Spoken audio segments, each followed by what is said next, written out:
Dear friends, మనము గత క్లాస్లో పార్ట్ 1 అటామిక్ స్ట్రక్చర్ పరమాణు నిర్మాణం మొదటి భాగం చూడటం జరిగింది. ఆ మొదటి భాగంలో రూథర్ఫోర్డ్ నమూనా, థామ్సన్ నమూనాల గురించి, తర్వాత పరమాణు సంఖ్య, ద్రవ్యరాశి సంఖ్య తదితర అంశాల గురించి మనం చర్చించడం జరిగినది.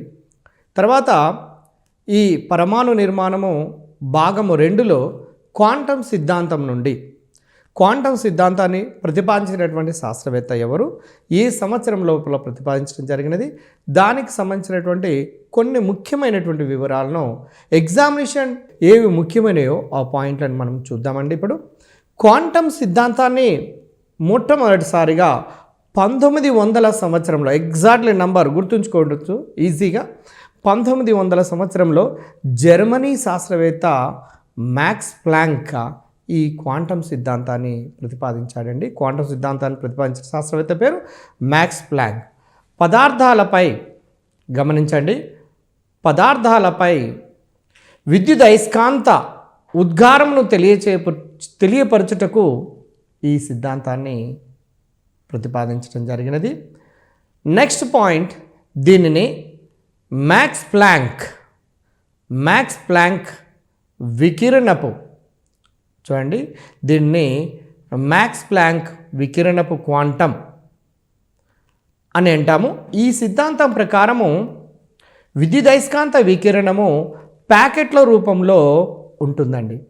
చూడండి, విద్యుదయస్కాంత వికిరణము అంటే అక్కడ కాంతి అనేది ఏ రూపంలో ఉంటుంది అంటే ప్యాకెట్ల రూపంలో ఉంటుందని తెలియజేశాడు. దీనినే క్వాంటంలు అంటారు. ఒక్కొక్క ప్యాకెట్ను మనము ఒక్కొక్క క్వాంటంగా తెలియచేయటం జరిగినది. తర్వాత ఈ పాయింట్స్ తెలిసిన తర్వాత మనం గమనించాల్సింది ఏంటంటే, వికిరణం యొక్క శక్తి దాని పౌనపున్యానికి అంటే ఈ అండ్ న్యూ అనులోమానుపాతంలో ఉంటుందండి. ఈ సిద్ధాంతం ప్రకారం E directly proportional to nu, E is equal to H nu. E అనేది ఎనర్జీ, హెచ్ అనేది ప్లాంక్ స్థిరాంకము, న్యూ అనేది పౌనపున్యం అండి. E is equal to energy, H Planck స్థిరాంకము లేదా Planck's constant, nu frequency of the radiation లేదా ఫ్రీక్వెన్సీలో కాంతి యొక్క పౌనపున్యాన్ని తెలియచేస్తుంది. తర్వాత ఈ విషయం తెలిసిన తర్వాత ఇక్కడ మనం గమనించాల్సింది ఇంకొక అంశం ఏంటంటే, హెచ్ ప్లాంక్ స్థిరాంకం మీద గతంలో అనేక కాంపిటేటివ్ ఎగ్జామినేషన్లో చాలాసార్లు ప్లాంక్ స్థిరాంకపు విలువ గురించి అడుగుతున్నాడండి. ఇది గుర్తుంచుకోవాలి. ఎరుకులలో హెచ్ యొక్క విలువ, ప్లాంక్ స్థిరాంకం యొక్క విలువ 6.625 × 10⁻27 ఎర్గ్స్ సెకండ్స్లలో ఉంటుంది. ఈ విలువను గుర్తుంచు, 6.625 × 10⁻27 ఎర్గ్స్ సెకండ్లలో. అదే ఒకవేళ జౌళ్లలో అడిగాడు అనుకోండి, ప్లాంక్ స్థిరాంకం యొక్క విలువ ఈజ్ ఈక్వల్ హెచ్ న్యూలో హెచ్ అనేది ప్లాంక్ స్థిరాంకాన్ని తెలియజేస్తుంది. దీని యొక్క విలువ జౌళ్లలో అడిగితే 6.625 × 10⁻34 జౌల్స్ ఫర్ సెకండ్స్. చూడండి, 6.625 × 10⁻34 జౌల్స్ సెకండ్స్లలో ఈ వాల్యూను ఉండటం జరిగింది. కాబట్టి ఈ జౌల్స్లలో, ఎరుగులలో దీని యొక్క హెచ్ యొక్క విలువను గుర్తుంచుకోవడం చాలా ముఖ్యమైనటువంటి పాయింట్. తర్వాత ప్లాంక్ తన క్వాంటం సిద్ధాంతాన్ని ఉపయోగించి కృష్ణ వస్తువు, దాన్ని బ్లాక్ బాడీ అంటారండి. కృష్ణ వస్తువు యొక్క వికిరణాన్ని విశదీకరించడం జరిగినది. ప్లాంక్ తన క్వాంటం సిద్ధాంతాన్ని ఉపయోగించి కృష్ణ వస్తువు యొక్క వికిరణాన్ని విశదీకరించడం జరిగినది. ఇది కూడా ఈ సిద్ధాంతంలో ఒక ముఖ్యమైనటువంటి అంశము. ఈ 4 లేక 5 పాయింట్లు మనం దీంట్లో గుర్తుంచుకోవాల్సినటువంటి అవసరం ఉన్నది. తర్వాత మీరు మొదటిది చదివినటువంటి నమూనాలలో పుచ్చకాయ నమూనా, జెజె థామ్సన్ నమూనా, తర్వాత రూథర్ఫోర్డ్ నమూనాలలో అతి ముఖ్యమైనటువంటివి బోర్ నమూనా చాలా ముఖ్యమైనదండి.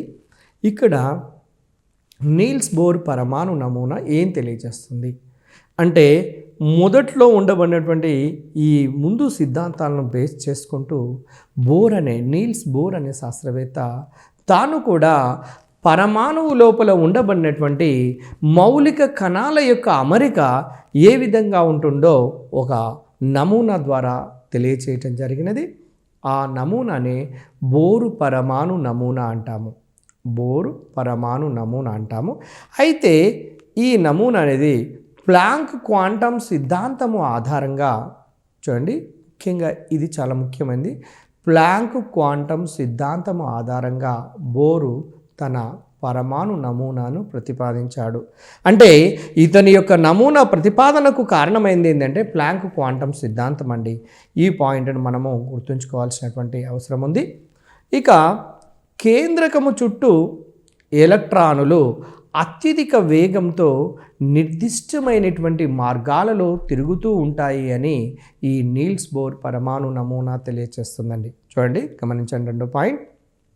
ఇక్కడ ప్లాంక్స్ క్వాంటం సిద్ధాంతం ఈ నమూనా ప్రతిపాదనకు కారణమైతే ఇతని సిద్ధాంతం ప్రకారము లేదా ఇతని మోడల్ ప్రకారము ఇతని నమూనా ప్రకారము కేంద్రకం చుట్టూ తిరుగుతున్నటువంటి ఎలక్ట్రాన్లు అత్యధికమైనటువంటి వేగంతో నిర్దిష్టమైనటువంటి మార్గాల్లో, ఇది కేంద్రకం అనుకోండి, ఒక నిర్దిష్టమైనటువంటి మార్గం లోపల ఎలక్ట్రాన్లు తిరుగుతూ ఉంటున్నాయి అనే విషయాన్ని నీల్స్ బోర్ అనే శాస్త్రవేత్త మనకు తెలియచేయడం జరిగినది. తర్వాత కేంద్రకం చుట్టూ ఎలక్ట్రాన్లు అత్యధిక వేగాలతో నిర్దిష్టమైనటువంటి మార్గాల్లో తిరుగుతూ ఈ తిరుగుతున్నటువంటి మార్గాలను ఏమన్నాడు అంటే కక్షలు అన్నాడండి. కక్షలు చూడండి, వాటిని షెల్స్ అని కూడా అంటారు ఇంగ్లీష్లో. కక్షలు, స్థిర కక్షలు లేదా కక్షలు అనే పదాంతో మనము తెలియచేయవచ్చు. తర్వాత ఎలక్ట్రాన్లు కక్షలలో తిరుగుతున్నంత కాలము వాటి యొక్క శక్తి స్థిరంగా ఉంటుంది. గమనించండి, ఎలక్ట్రాన్లు కక్షలలో తిరుగుతున్నంత కాలము వాటి యొక్క శక్తి స్థిరంగా ఉంటుంది. అందువల్లనే ఈ కక్షలకు ఇంకొక పేరు ఏమని ఇచ్చారంటే స్థిర కక్షలు అనే పదాన్ని కూడా ఇవ్వటం జరిగినది. అందువలన వీటికి స్థిర కక్షలు, ఎలక్ట్రాన్ తిరుగుతున్నటువంటి మార్గాన్ని స్థిర కక్షలు అని కూడా అంటుంటామండి. ఈ స్థిర కక్ష అనే పదము ఈ బోర్ పరమాణు నమూనాలో తెలియచేసినటువంటిదే. అయితే ప్రతి కక్షకు కూడా ఒక నిర్దిష్టమైనటువంటి శక్తి ఉంటుంది. పాయింట్ గమనించండి, ప్రతి కక్షకు ఒక నిర్దిష్టమైనటువంటి ఒక నియమితమైనటువంటి శక్తి ఉంటుంది. అయితే ఇక్కడ ఆ స్థిరమైనటువంటి కక్షలను కే, ఎల్, ఎం, ఎన్ లాంటి అక్షరాలతోని, ఆంగ్ల అక్షరాలతోని వాటిని సూచించడం జరిగినది. అయితే ఇక్కడ నీల్స్ బోర్ అనే శాస్త్రవేత్త ప్రధాన క్వాంటం సంఖ్యను తెలియచేశారు. ఆ ప్రధాన క్వాంటం సంఖ్యను స్మాల్ ఎన్తో చూపిస్తారండి. స్మాల్ ఎన్ విలువ 1 అయితే అది కే కక్షగాను, స్మాల్ ఎన్ విలువ 2 అయితే ఎల్ కక్షగాను, స్మాల్ ఎన్ విలువ 3 అయితే ఎం కక్షగాను, స్మాల్ ఎన్ విలువ 4 అయితే ఎన్ కక్షగా సూచిస్తారండి. ఇవి ఈ నీల్స్ బోర్ పరమాణువు లోపల ఉండబడినటువంటి ముఖ్య అంశాలలో కొన్ని ముఖ్యమైనటువంటివి. దీని తర్వాత ఇంకొక అంశం ఏంటంటే కేంద్రకానికి దగ్గరగా ఉన్నటువంటి స్థిర కక్షకు శక్తి తక్కువగా ఉంటుందండి. కేంద్రకానికి దూరంగా ఉండబడిన కక్షకు శక్తి ఎక్కువగా ఉంటుంది. ఇక్కడ ఒక పాయింట్ గమనించండి, ఇది న్యూక్లియస్ అనుకుందాము, పరమాణు కేంద్రకము. దీని చుట్టూ కేంద్రకం దగ్గరలో ఉన్నటువంటి పరమాణు చుట్టూ ఆ కేంద్రకం దగ్గరలో ఉండబడినటువంటి కక్ష యొక్క సైజ్ తక్కువగా ఉంటుంది. కేంద్రకం నుంచి దూరం పోతున్న కొలది కక్ష యొక్క సైజు అనేది, ఎలక్ట్రాన్ తిరిగే మార్గం యొక్క సైజు పెరుగుతూ ఉంటుంది. కక్ష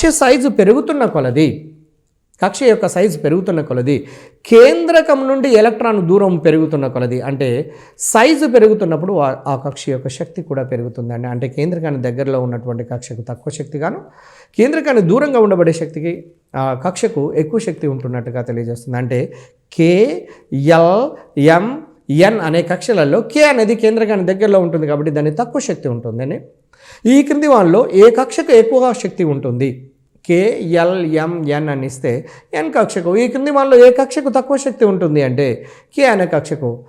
అంటే ఎన్ విలువ 4, ఎన్ విలువ 2 అయినా దేని యొక్క కక్షకు ఎక్కువ శక్తి ఉంటుంది అంటే ఎన్ అంటే ప్రధాన క్వాంటం సంఖ్య విలువ పెరుగుతున్నట్లయితే దానికి శక్తి ఎక్కువగా ఉంటున్నటువంటిది విషయం మనకు తెలిసినటువంటిదే. తర్వాత ఇంకొక అంశాన్ని గమనించండి, కేంద్రకం నుంచి దూరము పెరిగిన కొలది స్థిర కక్ష యొక్క శక్తి పెరుగుతూ ఉంటుంది అన్న విషయం మనం చదివాము ఇప్పుడు. తర్వాత అధిక శక్తి గల కక్ష నుండి తక్కువ శక్తి గల కక్షలోనికి ఎలక్ట్రాన్ వచ్చినప్పుడు 2 శక్తుల భేదము ఉద్గార రూపంలో వెలువడుతుందండి.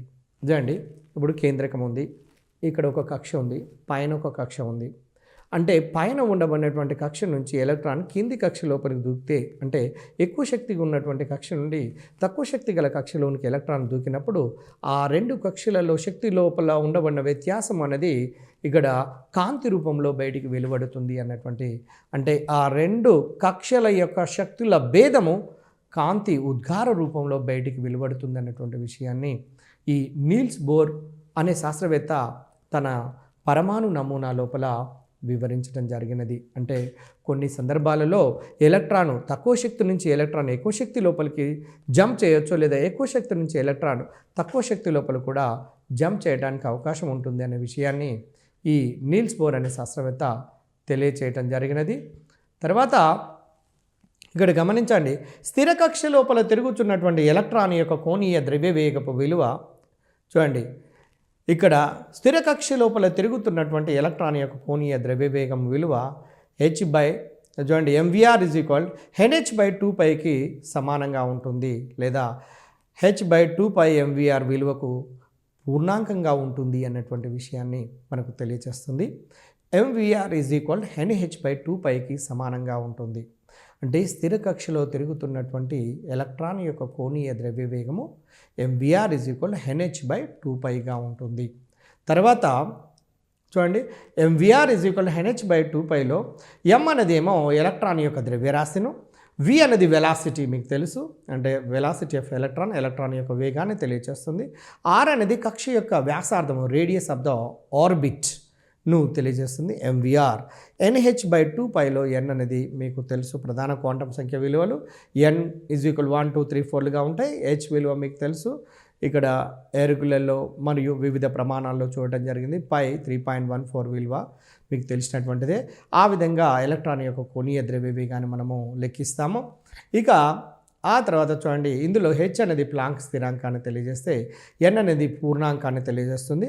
ఎలక్ట్రాన్ కోణీయ ద్రవ్యవేగం అనేది క్వాంటీకరణం చెందబడుతుందండి. గుర్తుపెట్టుకోండి, ఇక్కడ చాలా ముఖ్యమైనది. ఎలక్ట్రాన్ యొక్క కోణీయ ద్రవ్యవేగం అనేది క్వాంటీకరణము చెందబడుతుందని చెప్పవచ్చు.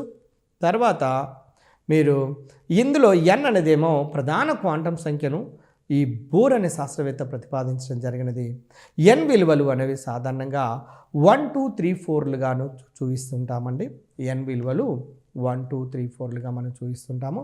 అయితే ఇక్కడ మీరు గమనించాల్సినటువంటిది ఏంటంటే, హైడ్రోజన్ పరమాణువు యొక్క వివిధ కక్షల వ్యాసార్థాలు మరియు చూడండి, హైడ్రోజన్ పరమాణువు యొక్క వివిధ కక్షల వ్యాసార్థాలు మరియు హైడ్రోజన్ వర్ణపటాన్ని మరియు He+Li+2 ఆయానుల యొక్క వర్ణపటాలను ఈ నమూనా వివరించగలిగింది, విశదపరచగలిగింది అండి.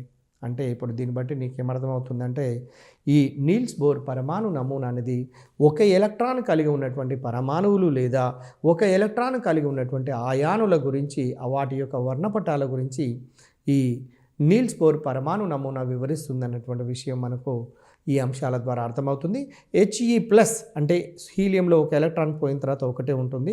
Li లీథియం పరమాణు సంఖ్య మీకు తెలుసు 3, దాంట్లో +2 అంటే 2 ఎలక్ట్రాన్ కోల్పోయిన తర్వాత దాంట్లో ఉండబడేది ఎలక్ట్రాన్ ఒకటే.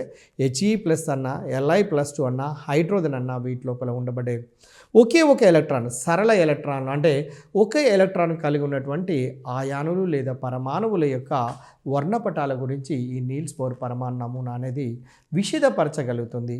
అదేవిధంగా 1922వ సంవత్సరంలో నీల్స్ బోర్కు నోబెల్ బహుమతి లభించిందండి. ఒక్కసారి ఊహించండి, 1922వ సంవత్సరం లోపల నీల్స్ బోర్ అనే శాస్త్రవేత్తకు, అంటే తాను ప్రతిపాదించినటువంటి సిద్ధాంతము, తాను చేసినటువంటి కృషికి ఇక్కడ మనము నోబెల్ బహుమతి అనేది ఇవ్వటం జరిగినది. తర్వాత బోరు నమూనా లోపల ఉండబడినటువంటి లోపాలను మీరు గమనించినట్లయితే, మీరు మొదటి లోపాన్ని మీరు చూడండి.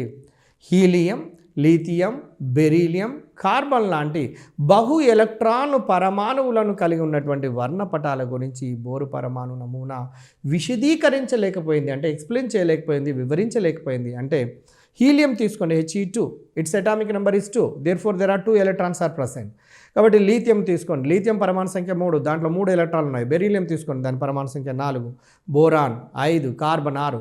వీటిలో ఎక్కువ ఎలక్ట్రాన్లు కలిగి ఉన్నటువంటి పరమాణువుల యొక్క వర్ణపటాల గురించి నీల్స్ బోర్ శాస్త్రవేత్త తన పరమాణు నమూనా ద్వారా ఇతను వివరించలేకపోయాడు. కాబట్టి ఇది బోర్ యొక్క సిద్ధాంతం లోపల లేదా బోర్ పరమాణు నమూనా లోపల ఒక లోపంగా మనము చెప్పవచ్చు.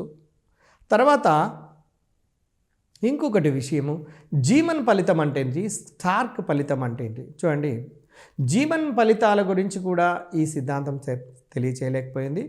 స్టార్క్ ఫలితం అంటే జీమన్ ఫలితం అంటే ఏందో చూద్దాము. అయస్కాంత క్షేత్రము లోపల వర్ణపట రేఖలు అనేవి చిన్న చిన్న ఉపరేఖలుగా విడిపోవటాన్ని జీమన్ ఫలితము అంటారు. గుర్తుపెట్టుకోండి, అయస్కాంత క్షేత్రములో వర్ణపట రేఖలు చిన్న చిన్న ఉపరేఖలుగా విడిపోవటాన్ని జీమన్ ఫలితం అంటారు. ఇటువంటి జీమన్ ఫలితాన్ని గురించి ఈ నీల్స్ బోర్ పరమాణు నమూనా వివరించలేకపోయింది. కాబట్టి ఇది కూడా ఒక ఫెయిల్యూర్గానే మనం భావించవచ్చు. అదేవిధంగా స్టార్క్ ఫలితము అంటే అయస్కాంత క్షేత్రానికి బదులుగా మనము విద్యుత్ క్షేత్రాన్ని పదము ఉపయోగించినట్లయితే స్టార్క్ ఫలితం గురించి మనకు తెలుస్తుంది. అంటే విద్యుత్ క్షేత్రంలో వర్ణపట రేఖలు చిన్న చిన్న ఉపరేఖలుగా విడిపోవటాన్ని స్టార్క్ ఫలితము అంటారు. ఇటువంటి స్టార్క్ ఫలితాన్ని గురించి కూడా ఈ నీల్స్ బోర్ పరమాణు నమూనా అనేది వివరించలేకపోయినది అన్నటువంటి విషయాన్ని మనం గ్రహించాలి. తర్వాత బోరు నమూనా జీమన్ ఫలితాన్ని వివరించలేకపోయింది. అదేవిధంగా కోణీయ ద్రవ్యవేగము ఎందుకు క్వాంటీకరణము చెందిందో వివరించలేదండి. చూడండి, ఎందుకు క్వాంటీకరణం చెందిందని చెప్పాడు, కానీ ఎందుకు క్వాంటీకరణం చెందుతుంది అనే విషయాన్ని ఈ నీల్స్ బోర్ పరమాణు నమూనా అనేది వివరించలేకపోయింది. అదేవిధంగా బోరు నమూనా రసాయన బంధాల ఏర్పాటును గురించి కూడా వివరించలేకపోయిందండి. రసాయన బంధాల ఏర్పాటు గురించి, స్టార్క్ ఫలితం గురించి, జీమన్ ఫలితం గురించి, ఒకటి కంటే ఎక్కువ ఎలక్ట్రాన్లు కలిగినటువంటి పరమాణువుల యొక్క వర్ణపటాల గురించి ఈ నీల్స్ బోర్ పరమాణు నమూనా వివరించలేకపోయింది. కాబట్టి ఈ నీల్స్ బోర్ పరమాణు నమూనా మీద కక్షల మీద అనేక అంశాల ప్రశ్నలు అనేక రకాలుగా అడుగుతున్నాడు. కాబట్టి దాన్ని మనకు ఆ బోర్ పరమాణు నమూనా మీద పూర్తిగా కనుక ఐడియా వచ్చినట్లయితే చూడండి, ఇక్కడ చాలా సందర్భాల్లో క్వశ్చన్ అడుగుతున్నాడు. అనేక రకాలుగా కాంపిటేటివ్ ఎగ్జామినేషన్లో ఎలక్ట్రాను కనుక పరమాణువులో కేంద్రకం నుంచి దూరంగా ఉన్నటువంటి ఎలక్ట్రాను పై కక్ష నుంచి కింది కక్ష లోపలికి దూరినప్పుడు పై కక్షకు ఎక్కువ శక్తి ఉంటుంది కాబట్టి కింది కక్షకు తక్కువ శక్తి ఉంటుంది కాబట్టి శక్తులలో వ్యత్యాసం ఉంటుంది. అది శక్తి రూపంలో బయటికి వెలువడుతుంది. ఒకవేళ ఎలక్ట్రాన్ కింది కక్ష నుంచే పై కక్ష లోపలికి జంప్ కావాలంటే ఆ పరమాణువు అనేది కొంత శక్తిని గ్రహించినప్పుడు మాత్రమే అది సాధ్యమవుతుంది. అంటే స్థిర కక్ష లోపల తిరుగుతున్నటువంటి ఎలక్ట్రాన్ ఒక కక్ష నుంచి ఇంకొక కక్ష లోపలికి వెళ్ళవచ్చును, కానీ ఇది శక్తులలో మార్పులు జరిగినప్పుడు మాత్రమే సాధ్యమవుతుందన్న విషయం నీల్స్ బోర్ పరమాణు నమూనా అనేది మనకు తెలియచేసింది. అంటే పరమాణు నమూనా లోపల ముఖ్యమైనటువంటి అంశాలు, దాని లోపల ఉండబడినటువంటి లోపాల గురించి కూడా మనము చూడటం జరిగింది. తర్వాత నెక్స్ట్ మీ అందరు తెలుసు డియర్ ఫ్రెండ్స్, సోమర్ఫీల్డ్ దీర్ఘవృత్తాకార కక్షలకు సంబంధించినటువంటి నమూనా, సోమర్ఫీల్డ్ నమూనా. ఇతని నమూనా ప్రకారం ఏం జరుగుతుందో చూద్దాం. మీ అందరికీ తెలుసు, నీల్స్ బోర్ పరమాణు నమూనా ప్రకారం ఎలక్ట్రాన్ ఓన్లీ వృత్తాకార కక్షలో మాత్రమే తిరుగుతుంది. ఆ వృత్తాకార కక్షల్ని స్థిర కక్షలు అనే విషయాన్ని మనకు తెలియచేయటం జరిగినది. అయితే ఇక్కడ మీరు గమనించాల్సింది ఏంటంటే, సోమర్ఫీల్డ్ ఎలక్ట్రాన్ యొక్క చలనాన్ని దీర్ఘవృత్తాకార కక్షల లోపల వివరించాడు. చూడండి, సోమర్ఫీల్డ్ ప్రకారము ఎలక్ట్రాన్ వృత్తాకార కక్షల్లోనే కాకుండా దీర్ఘవృత్తాకార కక్ష లోపల కూడా ఎలక్ట్రాన్ తిరుగుతుంది అన్న విషయాన్ని సోమర్ఫీల్డ్ తెలియచేయడం జరిగింది. అందువల్ల ఇతనికి బాగా ప్రాధాన్యత సంచరించుకోవటం జరిగినది. సోమర్ఫీల్డ్ దీర్ఘవృత్తాకార కక్షల గురించి ప్రవేశపెట్టినటువంటి శాస్త్రవేత్త పేరు ఎవరే అంటే సోమర్ఫీల్డ్. వృత్తాకార కక్షల గురించి ప్రవేశపెట్టినటువంటి శాస్త్రవేత్త ఎవరే అంటే నీల్స్ బోర్ అని మనం సమాధానం ఇవ్వవచ్చు. అయితే ఇంకొక అంశం ఏంటంటే, చూడండి గమనించండి, ఒక దీర్ఘ వృత్తాకారంలో ఒక దీర్ఘాక్షము మరియు ఒక ఆర్శ్వాక్షము అనేది ఉంటుంది. చూద్దాము, గమనించండి. ఇది కేంద్రకము అనుకుందాం. సింపుల్గా గమనించండి, ఎలక్ట్రాన్ దీర్ఘ వృత్తాకారంగా తిరుగుతున్నట్లయితే చూడండి, ఈ విధంగా కనుక తిరుగుతున్నట్లయితే చూడండి, ఇక్కడి నుంచి ఈ కక్ష దాకా ఒక రేఖను గీయండి, ఇక్కడి నుంచి ఒక అక్షాన్ని గీయండి. ఈ అక్షమేమో అరస్వాక్షము అంటారు, పొట్టి అక్షము, దీన్ని దీర్ఘాక్షము అంటారండి. ఈ దీర్ఘాక్షాన్ని ఎన్తోని హ్రస్వాక్షాన్ని కేతో చూపిస్తారండి. అంటే n/k విలువ అనేది కక్ష యొక్క ఆకృతిని నిర్దేశిస్తుందండి. అంటే n విలువ k విలువకు కనుక సమానంగా ఉంటే, n విలువ 4 k విలువ 4 అనుకోండి, ఆ కక్ష యొక్క ఆకృతి ఏ విధంగా ఉంటుందంటే వృత్తాకార కక్షలో ఉంటుంది. n విలువ 4 ఉండి k విలువ 2 ఉంటే దీర్ఘ వృత్తాకార కక్ష ఉంటుంది. అంటే k విలువ తగ్గుతూ n విలువ పెరుగుతున్న కొలది దీర్ఘ వృత్తాకార కక్ష యొక్క ఆకృతి పెరుగుతూ ఉంటుంది. n విలువలు k విలువలకు సమానం అవుతున్నప్పుడు అవి వృత్తాకార కక్షలలో తిరుగుతుంటాయని, అంటే నీల్స్ బోర్ తెలియచేసింది ఏంటంటే కేంద్రకం చుట్టూ ఎలక్ట్రాన్ దీర్ఘ వృత్తాకార కక్షలలో తిరుగుతున్నట్లయితే ఇతని ప్రకారము వృత్తాకార కక్షలోనే కాకుండా దీర్ఘ వృత్తాకార కక్షలలో కూడా ఎలక్ట్రాన్ తిరుగుతుంది అని తెలియచేయటం వల్లనే ఇతని సోమర్ఫీల్డ్ సిద్ధాంతానికి కొంతవరకు ఎక్కువ ప్రాధాన్యత అనేది సంతరించుకోవటం జరిగినది. తర్వాత ఎలక్ట్రాన్ యొక్క కోణీయ ద్రవ్యవేగము h/2 పైకి పూర్ణాంకంగా ఉంటుంది అండి. ఇది పాయింట్ మీరు ఒకటి గమనించాలి. తర్వాత k విలువ 1, 2, 3 ఇక్కడ అజిమతుల్ క్వాంటం సంఖ్య k అనేది అజిమతుల్ క్వాంటం సంఖ్యను ఇక దీర్ఘాక్షము అనేది nతో చూపిస్తున్నాం. n అనేదేమో ప్రధాన క్వాంటం సంఖ్యను చూపిస్తున్నది. అయితే n/kల యొక్క మధ్య సంబంధం అనేది అక్కడ వాటి యొక్క పొడవుల యొక్క నిష్పత్తి అనేది మనకేం తెలియజేస్తుంది అంటే n/k విలువ అనేది కక్ష యొక్క ఆకృతిని తెలియజేస్తుంది అన్నటువంటి విషయం మనకు అర్థమవుతుంది. తర్వాత చూడండి, మీరు ఒక్కసారి గమనించండి స్క్రీన్ పైన ప్రధాన క్వాంటం సంఖ్య చూడండి, ప్రధాన క్వాంటం సంఖ్య n, అజిమతుల్ క్వాంటం సంఖ్య k అయినట్లయితే n/k దీర్ఘాక్షరం బై అశ్వాక్షరాన్ని కనుక తీసుకున్నట్లయితే కక్ష యొక్క ఆకృతి అనేది నిర్దేశించబడుతుంది అన్నటువంటి విషయము మనకు దీని ద్వారా మనకు అవగతమవుతుంది.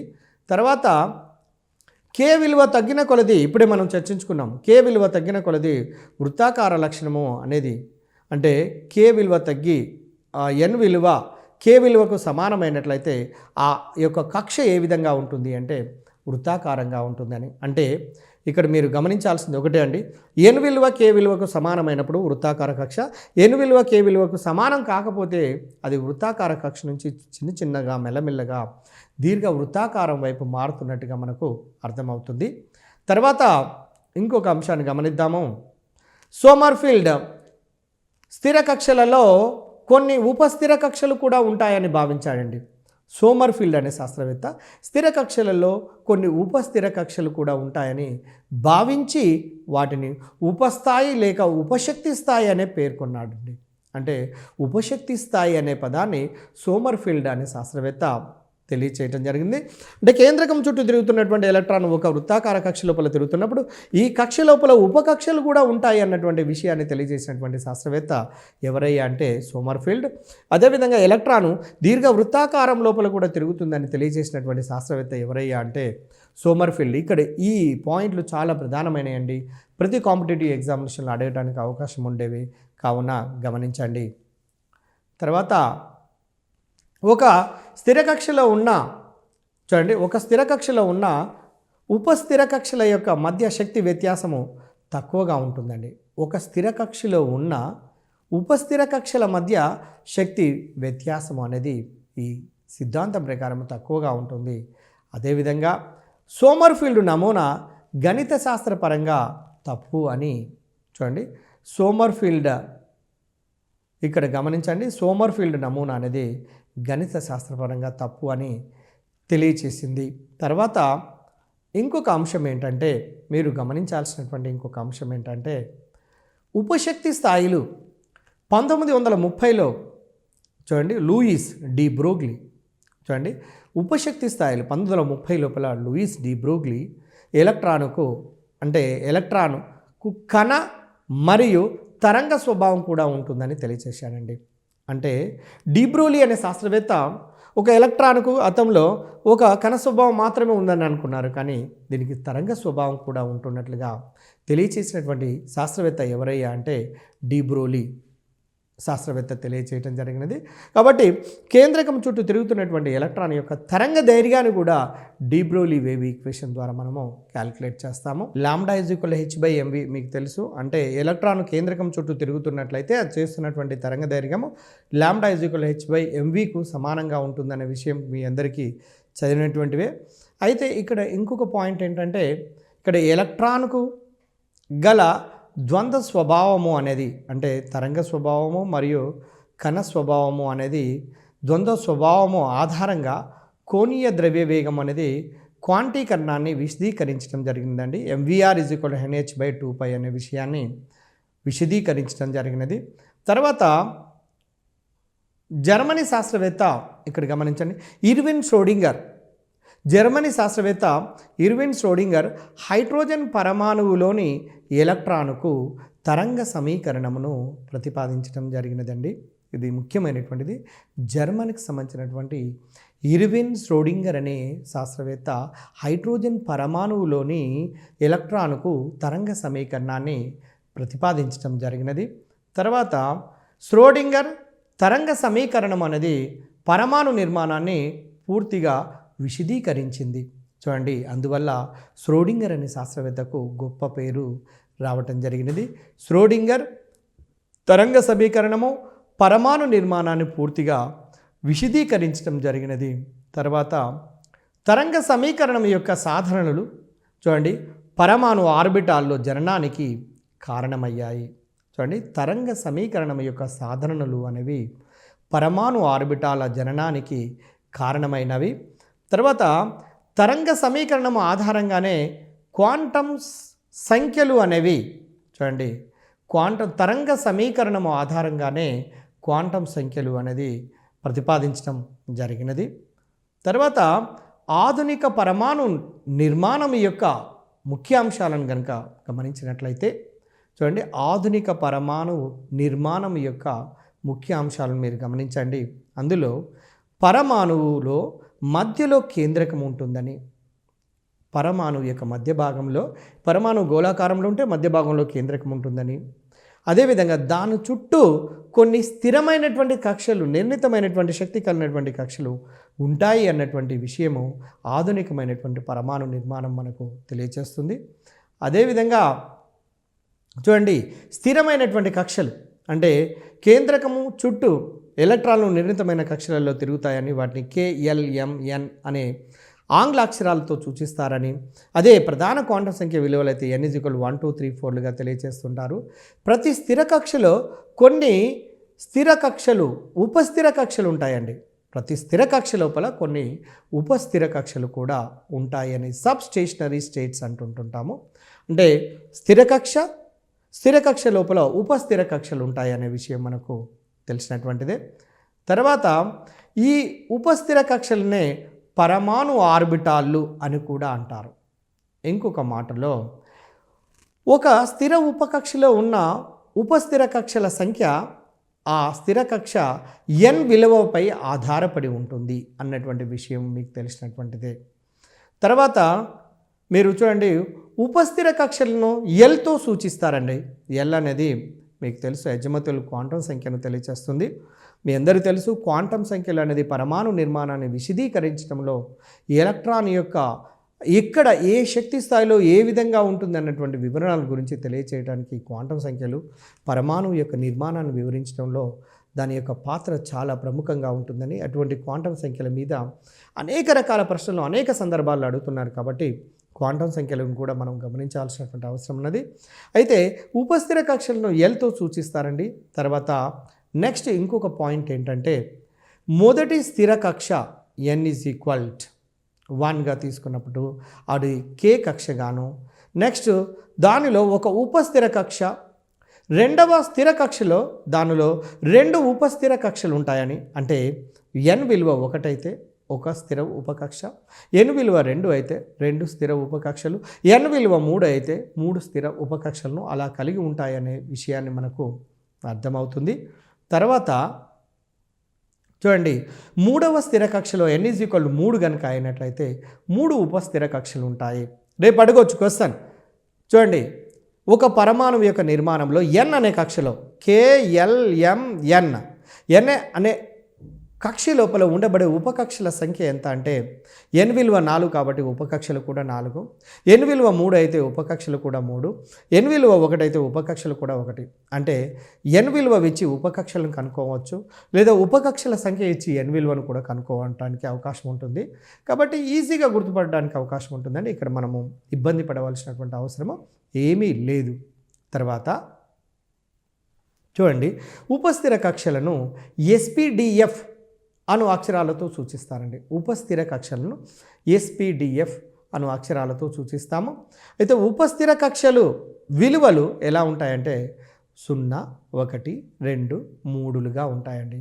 అంటే ఎల్ విలువ 0 అయితే ఎస్ను, ఎల్ విలువ 1 అయితే పి ఉపశక్తి స్థాయిను, ఎల్ విలువ 2 అయితే డి ఉపశక్తి స్థాయిను, ఎల్ విలువ 3 అయితే ఎఫ్ ఉపశక్తి స్థాయిను తెలియజేస్తుంటుంటాయి.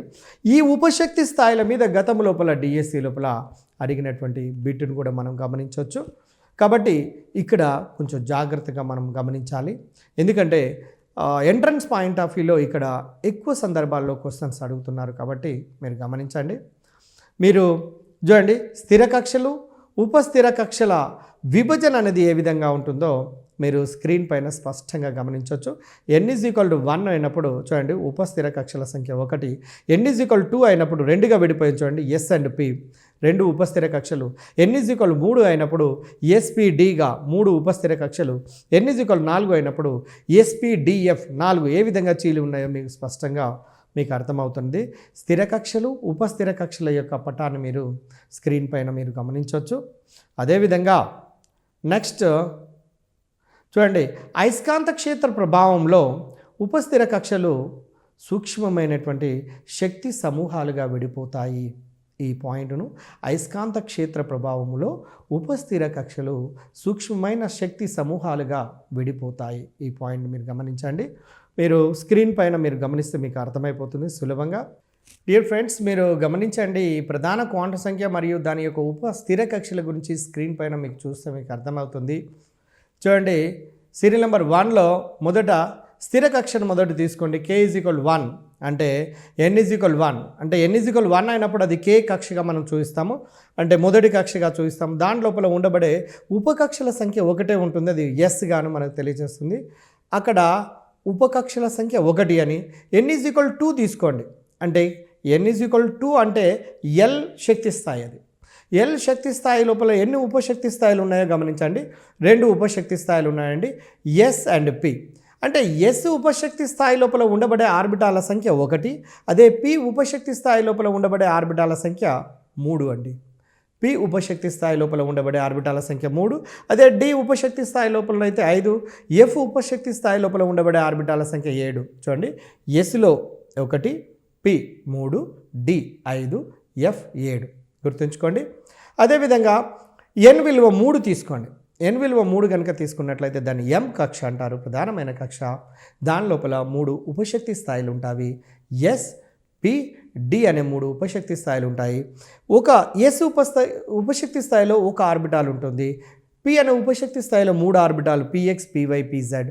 అదేవిధంగా డిఐ ఉపశక్తి స్థాయి లోపల 5 ఆర్బిటాలు ఉంటాయి. డిఎక్స్వై, డివైజెడ్, డిజెడ్ఎక్స్, డిఎక్స్² - వై², డిజెడ్² అనే ఆర్బిటాలను కలిగి ఉంటాయి.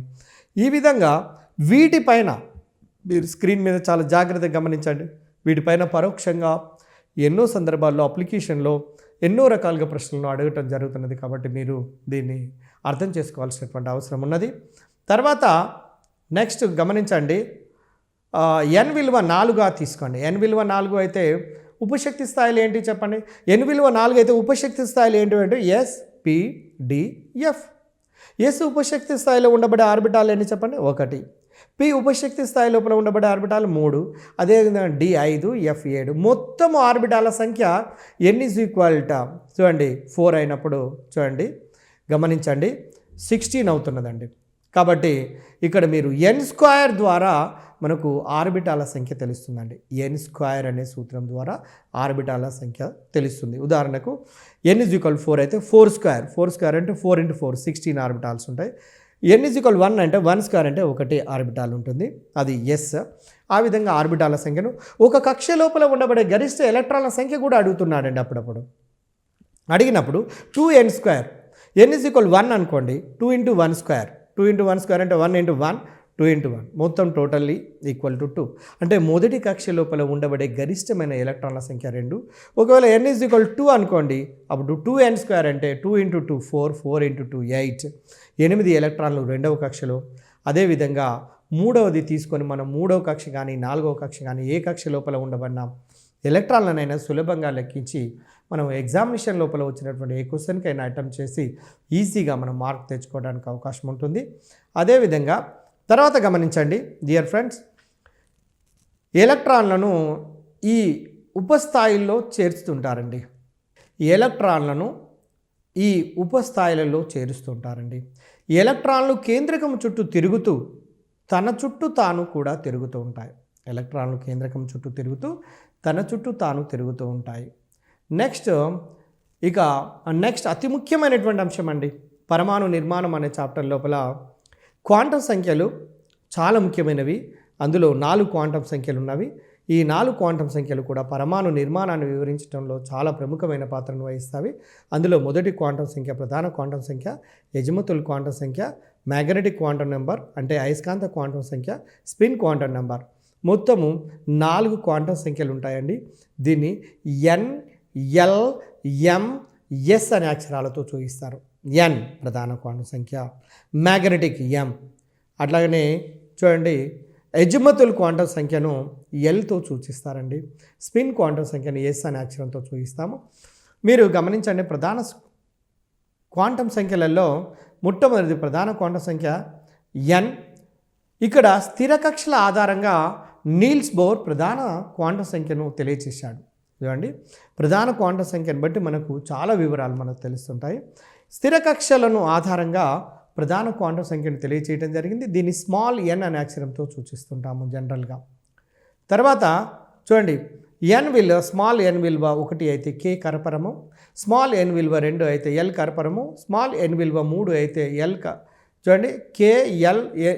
స్మాల్ ఎన్ విలువ 3 కనుక అయినట్లయితే ఎం కరపరము, స్మాల్ ఎన్ విలువ 4 అయితే ఎన్ కరపరము.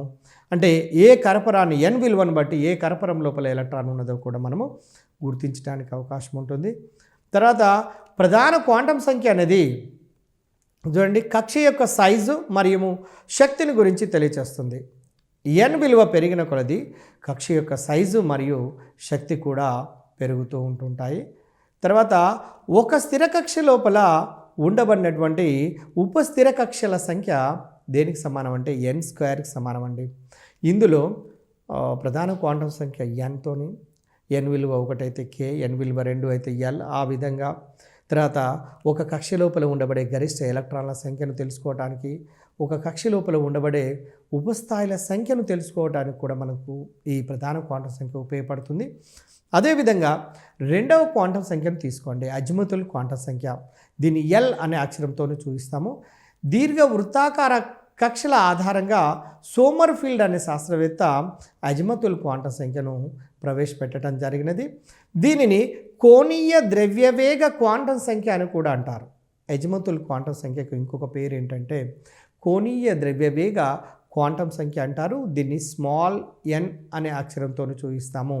వీటి యొక్క విలువలు అదే ప్రధాన క్వాంటం సంఖ్య విలువలు ఎన్ విలువలు 1, 2, 3, 4లుగా ఉంటే ఎల్ విలువలు మాత్రము యజమతుల్ క్వాంటం సంఖ్యను ఎల్తో చూపిస్తే దీని విలువలు 0 నుంచి స్టార్ట్ అవుతున్నాయి. 0, 1, 2, 3లుగా ఉంటుంటాయండి స్మాల్ ఎల్ విలువలు.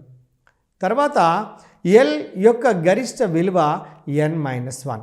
అంటే మనకు ఎల్ విలువ తెలవాలంటే ఎన్ విలువ తెలిస్తే ఎల్ విలువను సులభంగా మనం తెలుసుకోవచ్చు. ఎన్ విలువ 1 అనుకోండి, 1 - 1 అంటే 0.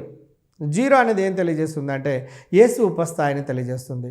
ఒకవేళ ఎల్ విలువ 1 అయితే పి ఉపస్థాయిని తెలియజేస్తుంది. ఎల్ విలువ ఆధారంగా ఉపస్థిర కక్ష ఆకృతిని నిర్ధారించవచ్చు. ఇది ముఖ్యమైనటువంటి పాయింట్ అండి. ఎల్ విలువ అంటే యజమతుల్ క్వాంటం సంఖ్య ఆధారంగా ఉపస్థిర కక్ష ఆకృతిని నిర్ధారించడానికి ఉపయోగపడుతుంది. తర్వాత చూడండి, ఎల్ విలువ ఉపస్థిర కక్ష ఎల్ విలువ 0 అయితే ఎస్, గతంలో అడిగాడండి దీని రిలేటెడ్ క్వశ్చన్. ఎల్ విలువ 1 అయితే పి ఉపస్థిర కక్ష, ఎల్ విలువ 2 అయితే డి ఉపస్థిర కక్ష, ఎల్ విలువ 3 అయితే ఎఫ్ ఉపస్థిర కక్ష, 4 అయితే జి అను అక్షరాలతో మనము సూచిస్తూ ఉంటుంటాము. తర్వాత చూడండి, మీరు స్క్రీన్ మీద అబ్జర్వ్ చేయండి. స్థిర కక్షకు ఉపస్థిర కక్షకు క్వాంటం సంఖ్యలకు మధ్య గల సంబంధాన్ని చాలా స్పష్టంగా మీకు స్క్రీన్ మీద మీరు అబ్జర్వ్ చేస్తే మీకు తెలిసిపోతుంది. తర్వాత చూడండి, మూడవ క్వాంటం సంఖ్య పేరు ఏంటంటే అయస్కాంత క్వాంటం సంఖ్య. దీన్ని మ్యాగ్నెటిక్ క్వాంటం నెంబర్ అంటారు. దీన్ని ల్యాండే అనే శాస్త్రవేత్త ప్రవేశపెట్టాడండి. ప్రధాన క్వాంటం సంఖ్యను నీల్స్ బోర్, ఎజిమతుల్ క్వాంటం సంఖ్యను సోమర్ఫీల్డ్, అయస్కాంత క్వాంటం సంఖ్యను ల్యాండే అనే శాస్త్రవేత్త ప్రవేశపెట్టాడు. దీన్ని ఎం అనే అక్షరంతో సూచిస్తుంటారండి, లేదా ఎంఎల్తోని జనరల్గా ఈ అయస్కాంత క్వాంటం సంఖ్యను సూచిస్తుంటాము. తర్వాత చూడండి, జీమన్ ఫలితమును స్టార్క్ ఫలితాలను వివరించడానికి ల్యాండే అనే శాస్త్రవేత్త అయస్కాంత క్వాంటం సంఖ్యను ప్రతిపాదించడం జరిగింది. చూడండి, జీమన్ ఫలితము, స్టార్క్ ఫలితం మీకు తెలుసు. జీమన్ ఫలితము అయస్కాంత క్షేత్రంలో వర్ణపట రేఖల విభజన, స్టార్క్ ఫలితము విద్యుత్ క్షేత్రంలో వర్ణపట రేఖల యొక్క విభజన గురించి చెప్పేది. అయితే వీటి యొక్క వివరాలను తెలియచేయటం కోసం ల్యాండే అనే శాస్త్రవేత్త మ్యాగ్నెటిక్ క్వాంటం సంఖ్యను తెలియచేయటం జరిగినది. తర్వాత చూడండి, జీమన్ ఫలితమును స్టార్క్ ఫలితాలను వివరించుటకు ల్యాండే అనే శాస్త్రవేత్త మ్యాగ్నెటిక్ క్వాంటం నెంబర్ ప్రవేశపెట్టినటువంటి విషయం మీకు తెలిసిందే. తర్వాత అయస్కాంత క్వాంటం సంఖ్య ఎం ఆర్బిటాల్ల ప్రాదేశిక స్థాన నిర్దేశకతను తెలియచేస్తుందండి. అంటే చూడండి, ఎం విలువ ఎల్ విలువలపై ఆధారపడి ఉంటుంది. చూడండి, జనరల్గా ఎన్ఎల్ఎం ఎం విలువలు ఎల్ విలువలపైన, ఎల్ విలువలు ఎన్ విలువలపైన ఒకదానిపై ఒకటి ఆధారపడి ఉంటుంది. అంటే మొదటిదేమో ఎలక్ట్రాన్ యొక్క శక్తి స్థాయి గురించి తెలియజేస్తే, రెండవ క్వాంటం సంఖ్య ఉపశక్తి స్థాయిల గురించి తెలియజేస్తే, మూడవ క్వాంటం సంఖ్య ఆర్బిటాల గురించి తెలియజేస్తే, నాలుగవ క్వాంటం సంఖ్య స్పిన్ క్వాంటం సంఖ్య అనేది ఎలక్ట్రాన్ యొక్క భ్రమణము, స్పిన్ ఆఫ్ ది ఎలక్ట్రాన్ గురించి తెలియజేస్తుంది. అయితే ఇక్కడ ఎం విలువ అనేది ఎల్ విలువలపై ఆధారపడి ఉంటున్నట్లుగా మనకు అర్థమవుతుంది. దీని తర్వాత చూడండి, ఒక ఎల్ విలువకు ఉన్న మొత్తం ఎం విలువలు ఎంత ఉంటాయంటే, ఒక ఎల్ విలువకు ఉన్న మొత్తం ఎం విలువలు 2l+1కు సమానం అండి. 2l+1కు సమానము. దాన్ని ఆధారంగా చేసుకొని మనం ఈజీగా క్యాలిక్యులేషన్ చేయొచ్చు. తర్వాత ఉదాహరణకు l=3 అయితే ఎం విలువలు ఎన్ని అవుతాయో చూద్దాం. l=3 అయితే ఎం విలువలు ఎప్పుడు కూడా -l 0+l వరకు ఉంటాయండి. ఎప్పుడైనా ఈ ఎం విలువలు -l 0+l. l=3 అయితే -3 -2 -1 0 +1 +2 +3 మొత్తము కూడా ఈ 7 విలువలను తెలియచేస్తుందండి ఎం విలువలు. ఎల్ విలువలు 3, l=3 అయినప్పుడు మాత్రము ఆ విధంగా మనకు ఈ విలువలను తెలియజేస్తుంది. n=1 అనుకోండి, ఉదాహరణకు l=1గా తీసుకోండి. l=1 అయినప్పుడు ఎం విలువలు -1 0 +1. ఎం విలువలు ఎన్ని అంటే 3 విలువలు. గతంలో ఈ ఎం విలువలను బేస్ చేసుకొని ఎల్ విలువ ఇచ్చాడండి గతంలో ప్రీవియస్ డిఎస్సి క్వశ్చన్. l=2 అయినట్లయితే ఎం విలువలు ఎంత అంటే -2 -1 0 +1 +2 అంటే మొత్తం టోటల్ విలువల సంఖ్య 5 అని ఈజీగా గుర్తుపట్టవచ్చండి. ఈ విధంగా కూడా క్వశ్చన్ రావడానికి అవకాశం ఉంటుంది. తర్వాత చూడండి, ఈ 7 ఉపస్థిర కక్షల శక్తి అయస్కాంత క్షేత్రము లేనప్పుడు సమానంగా ఉంటుంది. సమాన శక్తి గల స్థాయిలను చూడండి, సమాన శక్తి గల స్థాయిలను సమాన శక్తి స్థాయిలు అనే పదంతో పిలుస్తాము. ఉదాహరణకు పిలో ఉన్న 3 ఉప కక్షల యొక్క శక్తి అయస్కాంత క్షేత్రం లేనప్పుడు సమానంగా ఉంటుంది. ఇప్పుడు దాన్ని బట్టి మనకు స్పష్టంగా మనకు అర్థమవుతుంది. l=0 అయితే m=0 అండి. నెక్స్ట్ తర్వాత చూడండి, l=1 అయినట్లయితే -l నుంచి +l వరకు మధ్యలో 0 ఉంటుంది కాబట్టి -1 0 +1 అవి px py pz. l=2 అయితే స్క్రీన్ మీద అబ్జర్వ్ చేయండి, m విలువలు ఆటోమేటిక్గా రాయొచ్చు -2 -1 0 +1 +2. అవి ఏంటంటే ఆర్బిటాల్ మీకు బ్రాకెట్లో స్పష్టంగా స్క్రీన్ పైన మీకు చూపిస్తున్నారు.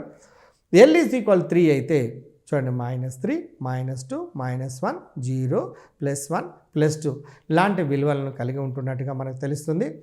లాస్ట్ క్వాంటం సంఖ్య పేరు ఏం పేరంటే స్పిన్ క్వాంటం సంఖ్య. 1925వ సంవత్సరం లోపల ఉలెన్బెక్ మరియు గోల్డ్ స్మిత్ అనే శాస్త్రవేత్తలు దీన్ని ప్రతిపాదించడం జరిగినదండి. ఇక్కడ ప్రతిపాదించిన శాస్త్రవేత్తల పేర్లు జాగ్రత్తగా గుర్తుపెట్టుకోవాలి. మొదటిది క్వాంటం సంఖ్య ఎన్, ప్రధాన క్వాంటం సంఖ్య నీల్స్ బోర్. రెండవది ఎజిముతుల్ క్వాంటం సంఖ్య సోమర్ఫీల్డ్. మూడవది అయస్కాంత క్వాంటం సంఖ్య, మ్యాగ్నెటిక్ క్వాంటం సంఖ్య అనేది ల్యాండే. స్పిన్ క్వాంటం సంఖ్యను ప్రతిపాదించింది ఎవరయ్యా అంటే ఉలెన్బెక్ అండ్ గౌడ్ స్మిత్ అనే శాస్త్రవేత్తలు ప్రతిపాదించడం జరిగింది. 1925 లోపల దీని స్పిన్ క్వాంటం సంఖ్యను ఎస్ అనే అక్షరంతో చూపిస్తుంటుంటారండి. ఎస్ అనే అక్షరంతో సూచిస్తూ ఉంటుంటారు. ప్రధానమైనటువంటి క్వాంటం సంఖ్యలు 4 ఉన్నాయని, అందులో ప్రధాన క్వాంటం సంఖ్య, అజ్మతుల్ క్వాంటం సంఖ్య, మ్యాగ్నెటిక్ క్వాంటం సంఖ్య, నెక్స్ట్ స్పిన్ క్వాంటం సంఖ్య. లాస్ట్ చివరిది మనం చదువుతున్నాము స్పిన్ క్వాంటం సంఖ్య గురించి. ఈ స్పిన్ క్వాంటం సంఖ్యను ఉలెన్బెక్, గౌడ్ స్మిత్ అనే శాస్త్రవేత్తలు ప్రతిపాదించారని. తర్వాత ఈ స్పిన్ క్వాంటం సంఖ్య లోపల మనం గమనించాల్సినటువంటి ఒక అంశం ఏంటంటే, భూమి తన చుట్టూ తాను తిరుగుతూ సూర్యుని చుట్టూ ఏ విధంగా తిరుగుతుందో అదేవిధంగా ఎలక్ట్రాన్లు కూడా తన చుట్టూ తాను తిరుగుతూ కేంద్రకం చుట్టూ తిరుగుతున్నాయి అనేటువంటి అంశాన్ని ఈ స్పిన్ క్వాంటం సంఖ్య ద్వారా తెలియచేయటం జరుగుతున్నది. కాబట్టి స్పిన్ క్వాంటం సంఖ్యను ఏ అక్షరంతో చూపిస్తారు అంటే ఎస్ అనే అక్షరంతో చూపిస్తారు, గుర్తుపెట్టుకోండి. నెక్స్ట్, ఎలక్ట్రానులు సవ్య దిశలో కనుక తిరిగితే మనము దాని గుర్తు ఎట్లంటే బాణపు గుర్తు పైకి, ఒకవేళ అపసవ్య దిశ లోపల ఎలక్ట్రాన్ తిరిగితే బాణపు గుర్తు కింది వైపు చూపిస్తుంటుంటారు. మీరు స్క్రీన్ పైన గమనించండి, మీకు స్పష్టంగా అర్థమవుతుంది. సవ్య దిశలో తిరిగినప్పుడు ప్లస్ హాఫ్ను కలిగి ఉంటుంది స్పిన్ విలువ. ఒకవేళ అపసవ్య దిశలో తిరిగినట్లయితే మైనస్ హాఫ్ అనే స్పిన్ విలువను కలిగి ఉంటుంది. తర్వాత ఇంకొక విషయాన్ని గమనిద్దాము. ఎలక్ట్రాన్ స్పిన్ కూడా క్వాంటీకరణము చెందబడి ఉంటుంది. ఎలక్ట్రాన్ స్పిన్ కూడా క్వాంటీకరణం చెందినదండి. ఈ అంశాన్ని గమనించండి. ఎలక్ట్రాన్ స్పిన్ కూడా క్వాంటీకరణం చెందినది.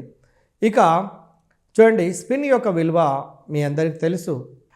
ఎలక్ట్రాన్ యొక్క స్పిన్ విలువ అనేది సవ్య దిశ లోపల తిరుగుతున్నప్పుడు ప్లస్ హాఫ్ ఉంటుంది, అపసవ్య దిశలో తిరుగుతున్నప్పుడు మైనస్ హాఫ్ ఉంటుంది అనే విషయం మనకు తెలిసిందే. తర్వాత నెక్స్ట్, ఈ క్వాంటం సంఖ్యలను బేస్ చేసుకొని అనేక రకాల ప్రశ్నలు అడుగుతున్నారండి. ఉదాహరణకు చూడండి, లీథియం పరమాణు సంఖ్య 3 అనుకోండి. లీథియం పరమాణు సంఖ్య 3 మీ అందరికీ తెలిసిందే. 1s2 2s1 1s2 2s1 అంటే లీథియం యొక్క వేలెన్సీ కక్షకు ఎల్ విలువ ఎంత అని అడుగుతున్నాడండి. లీథియం యొక్క వేలెన్సీ కక్షకు ఎల్ విలువ ఎంత అంటే 2s1 కదా. ఎస్ అనేది చూడండి, ఎల్ విలువ 0 అయినప్పుడు ఎస్ ఉపశక్తి స్థాయిని తెలియజేస్తుంది అన్నటువంటి విషయం మీకు తెలియజేస్తుంది.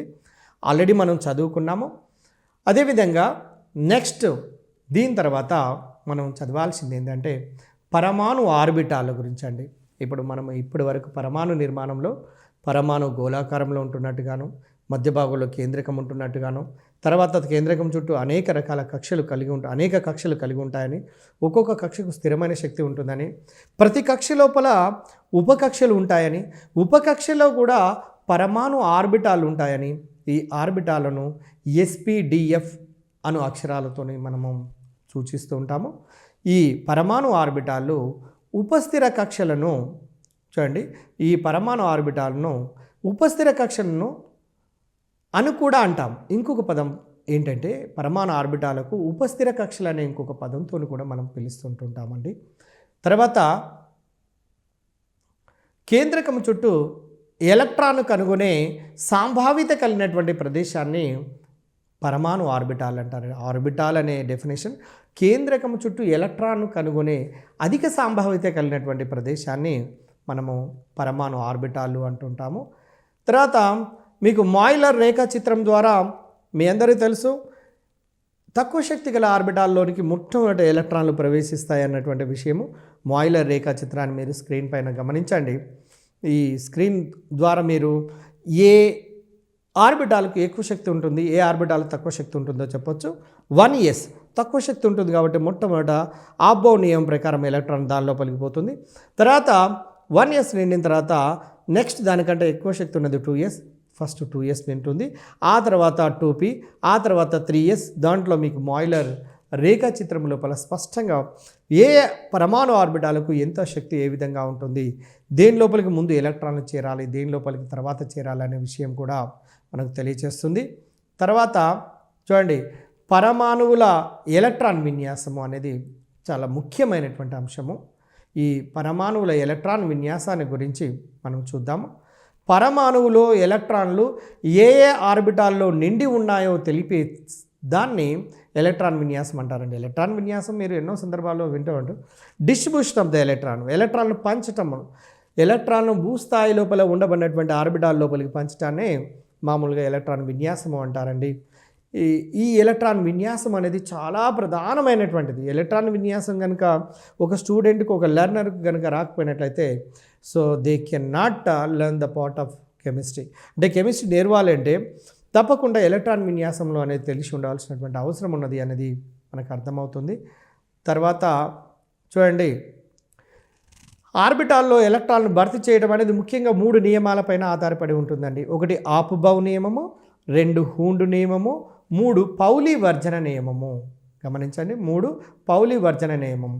ఈ 3 నియమాలను ఆధారంగా చేసుకొని ఎలక్ట్రాన్ విన్యాసాలను మనము మూలకాలకు రాస్తుంటాము.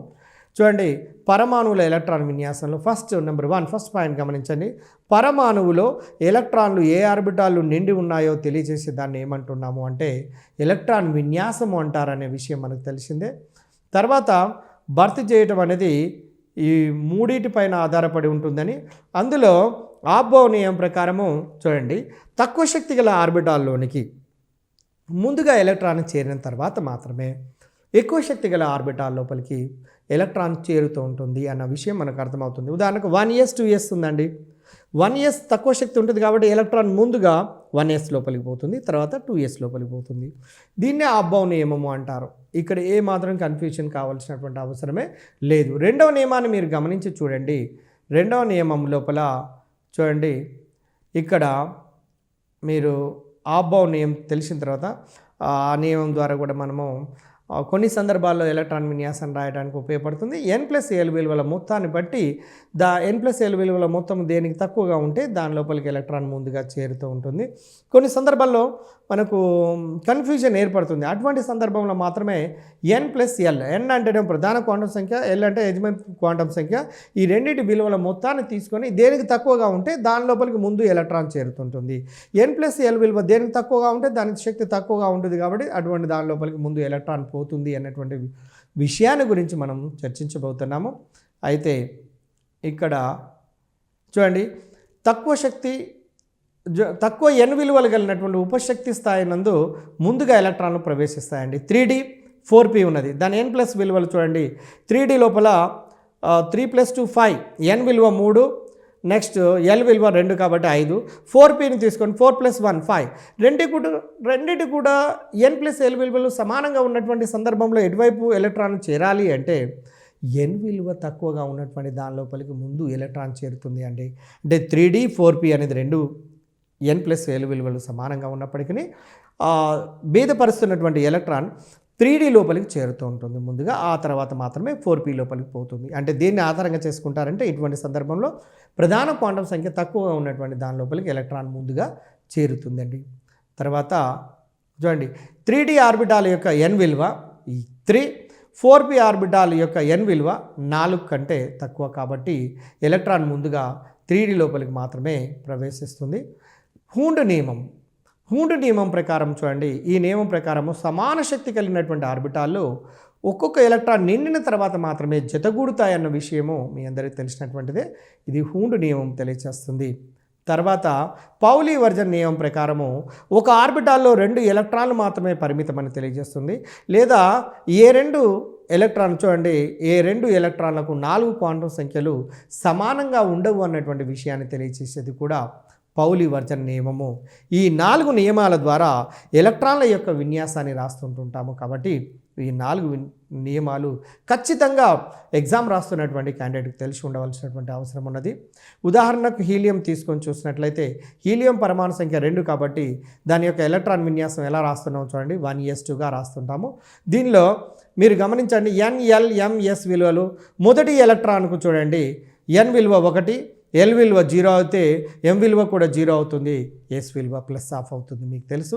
రెండవ ఎలక్ట్రాన్కు తీసుకున్నట్లయితే 1, తర్వాత l విలువ 0 అయితే m విలువ కూడా 0 అవుతుంది, కానీ s విలువ మాత్రమే s -1 అవుతుంది. అంటే ఈ ముందు 3 క్వాంటం సంఖ్యలు సమానంగా ఉన్నప్పటికీ కూడా ఏ 2 ఎలక్ట్రాన్లకు 4వ క్వాంటం సంఖ్య అనేది సమానంగా ఉండదు అనేది మనకు ఈ పౌలి వర్జన నియమం ద్వారా మనకు అర్థమవుతుంది. ఈ 2 ఎలక్ట్రాన్ల మొదటి 3 క్వాంటం సంఖ్యలు n, l, m 3 విలువలు సమానమైనప్పటికీ కూడా 4వది సమానం కాదు అనే విషయాన్ని మనం ఇప్పుడే చర్చించడం జరిగింది. అయితే డియర్ ఫ్రెండ్స్, మనము దీని తర్వాత పార్ట్ 3 అంటే అటామిక్ స్ట్రక్చర్ పార్ట్ 3 మిగిలినటువంటి విభాగాన్ని పార్ట్ 3లో మనము చూద్దాము. దానికి సంబంధించినటువంటి అంశాలు తెలిసిన తర్వాత అటామిక్ స్ట్రక్చర్ నుంచి అడుగుతున్నటువంటి మీరు ప్రీవియస్ లోపల అడిగినటువంటి క్వశ్చన్స్ మీకు చూపిస్తాము. ఆ క్వశ్చన్ చూడగానే మీరు ఇమీడియట్గా ఆన్సర్ చేయగలిగే శక్తి వచ్చేస్తుంది అన్నటువంటి నమ్మకం మన లోపల ఉన్నది. కాబట్టి దీన్ని యూజ్ చేసుకోవాలని కోరుకుంటున్నాను. Thank you.